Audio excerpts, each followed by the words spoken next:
So what's often missing between the people who are at 8 and what does it take for them to get to that 10 or even to a 9? Yeah, good question. Permission. You know, a lot of people highlight that in our talks or in our conversations as huge insights for them. Dive into that a little bit. What do you mean permission? Permission for what? Permission to get to that level? The people who are at 8s and 9s mode tend to have an inkling that everything's full of crap, but something inside them says, but maybe it's not. And could things really be that off base? Maybe I'm overdoing it, right? When they're given the permission to say, you know what, all the doubts that you're having are 100% true, immediately the tether which keeps them tied to the earth snaps. And when that happens, do you think that level of authenticity or vulnerability allows them to access whatever's left to be able to elevate to that level? I think that if someone gives themselves the permission, absolutely. But if I may be honest, I think for the most of the people who are at the 8s and the 9s, if they were going to give themselves permission, they would have already done it by now. And so, raising their voice against the background noise, higher than the background noise, is a very, challenging and difficult concept or prospect. And so it tends to be someone else who gives them the permission. And that's the way it oftentimes works. I mean, not always. I mean, there are some who absolutely will give themselves permission, 100%. But then there are many others who, really, I mean, when you live in the ocean and all the waves say the same thing, right? And you're the only wave who is saying not only a little bit off, but like the moon, then, there tends to be a need for permission to say, you know what? Yeah, actually it's true. Everyone is wrong. Every wave in the ocean actually is absolutely way off base. You're the only one. And who is that person that takes them to that level? Is it a coach? It can be the number of people, partner. The number of people who exist to be able to give them that permission is 2.5. Right? I mean, we've gone from 5 to 3 to 2.5 now. Well, right? Well, yeah, the 5 who exist who need the permission, and there's probably 2.5 who can actually give it. Right?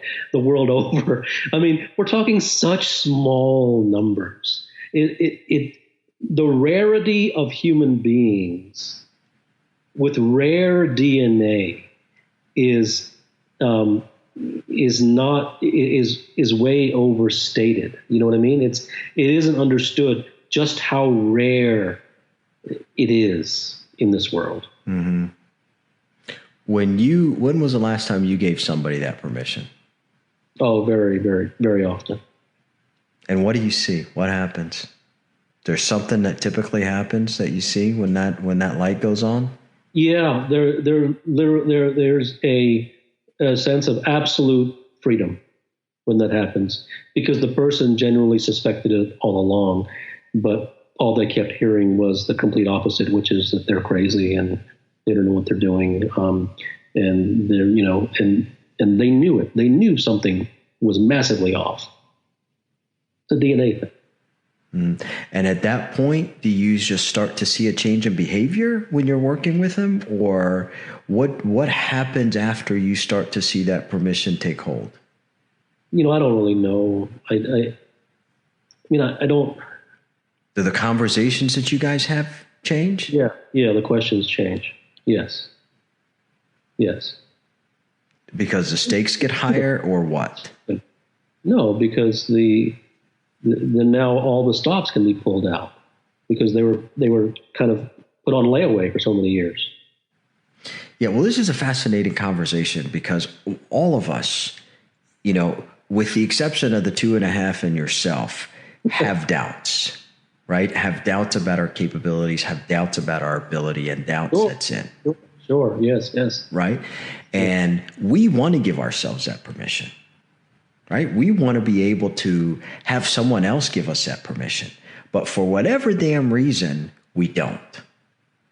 Is it? Well, what are you going to give yourself permission to do? Permission to start to move towards that level of freedom that we're talking about.